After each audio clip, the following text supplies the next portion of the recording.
उस समय गन दिखा कर लूट लिया जाता था, इस समय कलम के नोक पर कलम दिखाकर अफसर लोग लूट रहे हैं। अगर कोई ये जान रहा है कि महागठबंधन से कोई उम्मीदवार है तो ये गलत है। महागठबंधन का उम्मीदवार यहाँ रामनगर में है ये नहीं है, क्योंकि दोनों आदमी भाजपा का ही है। 243 पर तो सिर्फ हम लोग लड़ रहे हैं, जनसुराज लड़ रहा है। नमस्कार, मैं अभी रामनगर विधानसभा क्षेत्र में हूँ और हमारे साथ जो है जनसुराज के प्रत्याशी पप्पू रंजन जी है। आइए इनसे जानते हैं कि अभी क्षेत्र में क्या माहौल चल रहा है, जनसुराज की क्या स्थिति बनी हुई है। सबसे पहले इनसे बात करेंगे कि पप्पू रंजन के बारे में आपको बताएंगे कि पप्पू रंजन क्या है, पहले जनसुराज में आने से पहले क्या करते थे, सभी कुछ बताएंगे। चैनल में आपका स्वागत है जी। आपको भी, आपके चैनल के माध्यम से जितने भी हमारे बेतुल जनता देख रहे हो सबको चरण वंदना, प्रणाम और सलाम। सबसे पहले आप अपने बारे में अपना परिचय दीजिए। जी, मेरा नाम पप्पू कुमार रंजन हुआ जी, उर्फ पप्पू राम। जनसुराज में आने से पहले क्या करते थे? जी, मैं इसके पहले जिला पार्षद 2016 में जी मैं चुनाव लड़ा और जिला पार्षद पद पर चुनाव जीतकर जिला में अपने क्षेत्र की जनता का मदद किया, काम किया। उसके पहले 2011 में मैं जॉब करता था बीआरसी जो होता है शिक्षा विभाग का, उसमें अकाउंटेंट के पद पर हम 5 साल रहे। उसके बाद से हमारा विचार जो है राजनीति की तरफ बढ़ा और 2016 में चुनाव लड़े जिला परिषद का। जिला परिषद बने रामनगर से ही, क्षेत्र संख्या 19 था उस समय। अभी जनसुराज में हम पिछले 2 सालों से प्रशांत जी के से प्रेरित होकर हमने जनसुराज ज्वाइन किया और कार्य करते हुए आज हमें बड़ी दायित्व मिला हुआ है, मेरे कंधे पर है। उस दायित्व को मैं पूरा कर रहा हूँ। अच्छा, बिहार में इतनी बड़ी बड़ी पार्टियां हैं, जैसे मान लीजिए कि आरजेडी है, बीजेपी है, जेडीयू है, लेकिन आपने जनसुराज को क्यों चुना? आप कैसे कह रहे हैं बड़ी बड़ी पार्टियां हैं? बड़ी पार्टियां रहती तो 243 पर लड़ती, आप जानते होंगे। तो बड़ी पार्टियां कैसे हो गई? बड़ी पार्टियां कहते तब जब अकेले आके लड़ते तब ना। बैसाखी की जरूरत नहीं ना पड़ता। बैसाखी के सहारे लोग चुनाव लड़ रहे हैं, आपस में तो है ये नहीं है, गठबंधन है ये नहीं है कहाँ गठबंधन? आज देख लीजिए, रामनगर में देख लीजिए, गठबंधन कहाँ लड़ रहा है यहाँ पे? आप देखे होंगे, हमारे जनता भी देख रही हैं कि दोनों के कार्यालय का जब उद्घाटन किया जा रहा है तो दोनों जगह भाजपा कार्यकर्ता ही जाकर उद्घाटन करा रहे हैं। ये क्या है? दोनों जगह भाजपा कार्यकर्ता ही जाकर, बहुत सारे फोटो भी है, मेरे पास भी वीडियो है जिसमें कि उसमें जो यहाँ के जो भाजपा कार्यकर्ता है वहाँ महागठबंधन के प्रत्याशी के यहाँ कार्यालय में उपस्थित थे और यहाँ भी रामनगर में भी उपस्थित थे। तो ये दोनों लोग डरे हुए हैं जनसुराज से।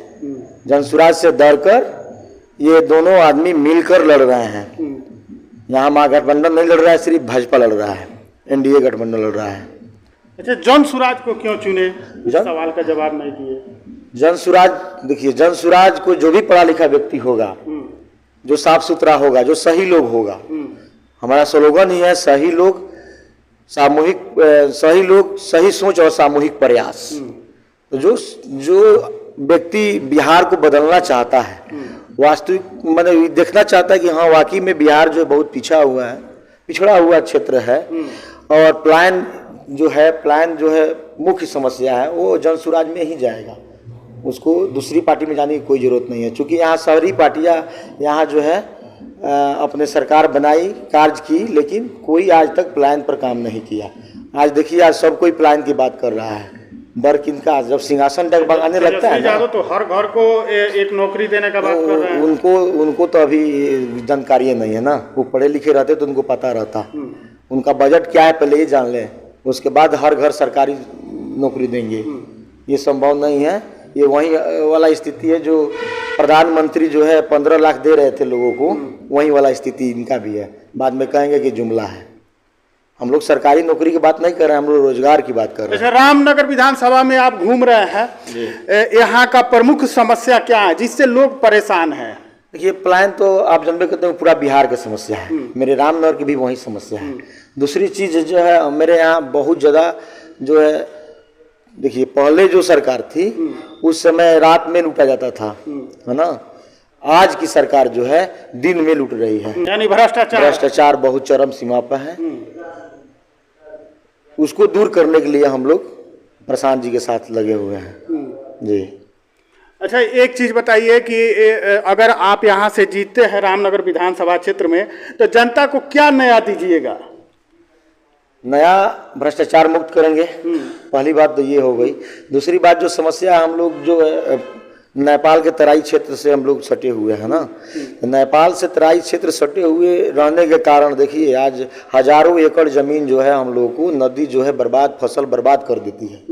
उसके लिए मैं काम करूंगा कि गाइड बांध के माध्यम से उसको जो है सिकराना नदी में ले आकर मिलाया जाए। दूसरी चीज़, जानवर जो बाघ जो है हर साल 15 से 20 आदमी को मौत के घाट उतार देता है, उसके लिए व्यवस्था हम लोग करेंगे। सरकार में जाएंगे तो हम अपने जिस सरकार में रहेंगे उससे कहेंगे अपने सरकार से कि इसकी व्यवस्था हम लोग को किया जाए कि लोग जो है अपना प्राण न गंवाएं। दूसरी चीज़ देखिए, हम आदिवासी क्षेत्र से हैं, आदिवासी क्षेत्र जंगल में ही रहते हैं। हम भी आदिवासी कम्युनिटी से नहीं है, एससी है, फिर भी आदिवासी में रहते हैं तो आदिवासी ही हैं।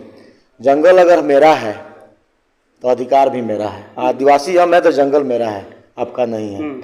वहाँ का जमीन मेरा है, बालू मेरा है, गिट्टी मेरा है, तो अधिकार आपका कैसे हो गया? आज की स्थिति जो है कि हम लोग के भाई, हम लोग के बहन जो है अपने खेतों से साइकिल से बालू लेकर आ रही है अपने घर बनवाने के लिए, तो उसको पकड़कर उसको जेल भेज दिया जा रहा है। इस चीज़ के लिए लड़ेंगे। लेकिन कहा जाता है कि थारू समाज का जो वोट है वह बीजेपी का वोट है। नहीं, ऐसा कुछ नहीं, वो था अब है नहीं, अब टूट चुका। अब वो लोग समझ गए हैं कि प्रशांत किशोर जी कौन जो है, प्रशांत किशोर मेरे लिए हैं या कि भाजपा मेरे लिए है। आपको मालूम होगा कि पूरी विधानसभा में जनरल सीट से पहला टिकट देने का काम प्रशांत किशोर जी थारू समाज के दिलीप प्रसाद महतो को दिए थे। लेकिन उनके साथ क्या हुआ आपको भी जानकारी होगी, राजनीति का शिकार हो गए और उनका स्कूटनी में नॉमिनेशन जो है रद्द करा दिया गया। तो यह समाज जो है देख रहा है, डर है, दिल में जो है दर्द है। वो इस बार 11 तारीख को दिखा देगा, आप लोग 14 नवंबर को। अच्छा, प्रशांत किशोर के वो 5 काम जो है जी, वो कौन कौन से हैं जो लोगों को, जब प्रशांत किशोर की सरकार बनेगी बिहार में तब लोगों को? देखिए, वह काम हम आपको बता देना चाहते हैं आपके चैनल के माध्यम से कि वो कार्ड के लिए हम लोग का गारंटी कार्ड बना रहे थे, पारिवारिक लाभ कार्ड के तौर पर गारंटी कार्ड हम लोग बनाए हैं। हमारे क्षेत्र में लगभग 75,000 कार्ड बना हुआ है और 75,000 परिवार में वो कार्ड बना हुआ है। आप सोच लीजिए कि जो वो कार्ड का कितना विश्वसनीय है, वो जो लोग इतना चढ़ बढ़ के कार्ड बनवाए। अभी हम क्षेत्र में घूम रहे हैं तो बहुत सारी ऐसा जगह है जहाँ से शिकायत आ रही है कि हमको कार्ड नहीं बना है, हमको बनवाइए। लेकिन हम कहे हैं कि हम लोग चुनाव जीतने के बाद आपका कार्ड बनवाएंगे। उस कार्ड में वो 5 गो चीज़ है। पहला, प्लान, जो बेरोजगार हैं, जो प्लान कर रहे हैं, बाहर कमाते हैं, उनके लिए रोजगार की व्यवस्था कराएंगे। उसमें 12,000 रुपया पर मंथ, 10 से 12,000 रुपया का व्यवस्था हम लोग करेंगे। दूसरा चीज़ है, जो बड़े बुजुर्ग हैं हमारे, विकलांग हैं, वृद्धावस्था पेंशन उठाते हैं या लक्ष्मीबाई पेंशन उठाती हैं लोग, महिला लोग, उन लोगों के लिए 2,000 रुपया पर मंथ। अभी का जो वर्तमान सरकार है 20 सालों में उनको ध्यान नहीं आया कि पेंशन की राशि बढ़ाया जाए। जब सिंहासन डगमगाने लगा है तो 400 से 1100 पे गए हैं, लेकिन हम लोग आएंगे तो 2,000 करेंगे। यह दूसरा हो गया। तीसरा काम हम लोग का यह है कि महिलाएं अगर हैं, सक्षम है, रोजगार करना चाहती हैं, तो उनको 1 लाख से लेकर 5 लाख तक का ऋण दिया जाएगा। तो नीतीश कुमार भी दे रहे हैं। नहीं, तो वो 30% ब्याज पर दे रहे हैं साल का। दे कहाँ रहे हैं? अभी तो शुरू किए हैं, 10,000 रुपया दिए हैं। आप 10,000 में क्या रोजगार कीजिएगा? एक साड़ी नहीं खरीद पाइएगा। 10,000 देकर क्या रोजगार? उसमें देखिए, हम बता रहे हैं वही बात। हम लोग जब जाएंगे, वो हम लोग का मैनिफेस्टो था, वो कर रहे हैं, ठीक है, अच्छी बात है, कीजिए। वो अभी सरकार में थे तो कर रहे थे, जिनको दिए हैं अच्छा है, हमारे समाज के लोगों को मिला है, अच्छी बात है, उसमें कहीं नहीं है। लेकिन उनका मानसा देखिए, उनका मानसा क्या है? लॉलीपॉप के तौर पर दिए हुए हैं, उससे कुछ होने वाला नहीं है। लॉलीपॉप दे रहा है ना, उससे कुछ होने वाला नहीं है। और साल का 30% ब्याज लेंगे। हम लोग आएंगे तो 1 लाख रुपया से 5 लाख रुपया देंगे ऋण, और साल का मात्र 4% ऋण पर हम लोग जो है कर्ज देंगे या रोजगार करने के लिए देंगे।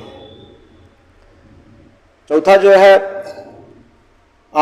मेरे क्षेत्र में बहुत सारे जो है किसान हैं, खेती बाड़ी करते हैं, उनके लिए हम लोग व्यवस्था लाएंगे कि अगर आप नगदी फसल लगाते हैं तो उसमें मनरेगा के तहत मजदूर दिया जाएगा, जिसमें 2500 रुपया पर मंथ उनको। मनरेगा तो केंद्र सरकार का योजना है। नहीं तो हम मजदूर देने की बात कर रहे हैं ना, हम उसके साथ पैसा देने के साथ बात कर रहे हैं। उनका पैसा लेने के लिए थोड़े बोल रहे हैं, हम बोल रहे हैं कि 2500 रुपया हर मंथ पर मंथ उनको दिया जाएगा जी। पांचवा ही है कि जब तक स्कूल की व्यवस्था सही नहीं हो जाती है हमारे क्षेत्र में, तब तक जो है जो प्राइवेट में जो गार्जियन अपने बच्चे को पढ़ा रहे हैं उनके लिए एक बच्चा पर 500 रुपया, यानी 2 बच्चा पर 1000 रुपया पर मंथ हम लोग देंगे। सब मिलके 20,000 रुपया पर मंथ की व्यवस्था हम लोग करेंगे। अच्छा, अमित शाह के द्वारा और मुख्यमंत्री नीतीश कुमार के द्वारा जब सवाल किया गया तो नीतीश कुमार बोले कि जो बिहार है, बिहार में जो समुद्र तट है वो नहीं है, जिसके कारण यहाँ उद्योग नहीं लग रहा है, फैक्ट्री नहीं लग रहे हैं। उसके अलावा अमित शाह बोले कि यहाँ जमीन ही नहीं है बिहार में कि उद्योग लगे। क्या कहिएगा? करने का मनसा हो ना सर, तो कुछ भी हो सकता है।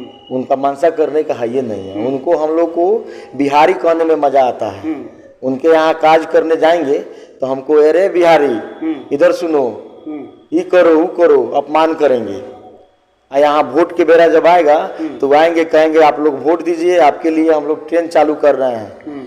आज से 4 दिन पहले की बात आपको बता रहे हैं। मेरे ही क्षेत्र में बगल में मेहनौल पंचायत है, हरदी गांव हुआ, वहाँ एक थारू समाज के लड़का, लगभग 28 साल का उम्र होगा उसका, सिकंदर महतो, राजस्थान में वो अगरबत्ती के कंपनी में काम करता था। अपने परिवार के साथ छठ पर्व मनाने के लिए आ रहा था। बताइए, जिस दिन छठ मनाया जा रहा था हम लोगों का, उस दिन उसका अर्थी निकला घर से। गोरखपुर आते आते इतनी भीड़ थी, भीड़ के चलते वो लड़का बेहोश हो गया, गिर गया और हॉस्पिटल में ले जाते दम तोड़ दिया। बताइए, जो 28 साल का लड़का था, छोट 2 बच्ची है उसकी, अब उसके घर को कौन देखेगा? कितनी दुख की बात है। आज मेरे यहाँ रोजगार होती क्या? एक अगरबत्ती कंपनी बनाने के लिए हमारे यहाँ भूमि नहीं है, जगह नहीं है। जिस कंपनी में वो कारीगर, कुशल कारीगर थे, वो अगर यहाँ बिहार में होता तो आज वो नहीं मरे होते। आज उनका परिवार कहाँ है देख लीजिए, जाइएगा कभी। हरदी गांव में सिकंदर महतो नाम था उनका, आज नहीं है दुनिया में। बहुत दुख होती है यह जानकर कि यहाँ जो भी आया है हम लोग से वोट लिया है, हम लोग का यूज किया है, हम लोग के लिए कोई नहीं देखा है। अच्छा, ये बताइए, रामनगर विधानसभा क्षेत्र में अभी जो है महागठबंधन के तरफ से भी प्रत्याशी हैं, एनडीए के तरफ से भी प्रत्याशी है, आपकी लड़ाई किससे है? महागठबंधन के तो प्रत्याशी नहीं है, हम आपको बार बार कह रहे हैं। महागठबंधन का प्रत्याशी रामनगर में है ये नहीं है। सुबोध पासवान तो है। नहीं, वो नाम के है ना, उनका देख लीजिए, आज भी फेसबुक आईडी उनका निकाल कर देख लीजिए कि कहाँ से चल रहा है।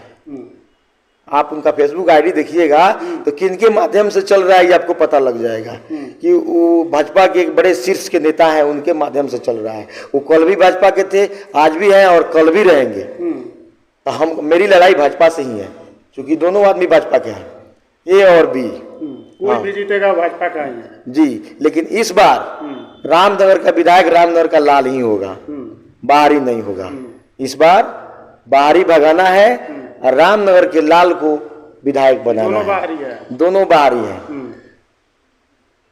कोई बगां से है तो कोई नरकटियागंज से है। एक चुनावी नेता है जिनका नाम आप ले रहे हैं महागठबंधन से, आपको बता दें हम कि उनका 5वां चुनावी हो गया। लेकिन एज ए वोटर हम भी वोटर हैं, लेकिन इलेक्शन के बाद, चुनाव के बाद आज तक कभी फील्ड पर कोई देखा हो मेरे जानता तो बता दें।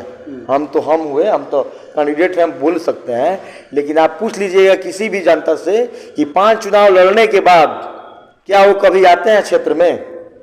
नहीं आते हैं। सुबोध पासवान नहीं आते, कभी नहीं आते हैं। सिर्फ चुनाव में आएंगे, किसी भी दल के साथ आ जाएंगे। ये हमारे साथ थे अभी जो पप्पू रंजन, जो जनसुराज प्रत्याशी है रामनगर विधानसभा क्षेत्र से, और इनसे जो है चुनावी चर्चा हम कर रहे थे। बाकी इस पर आपकी क्या राय है कमेंट करके जरूर बताइएगा, और चैनल पर नया है तो चैनल को सब्सक्राइब जरूर कीजिएगा। जय हिंद, जय बिहार।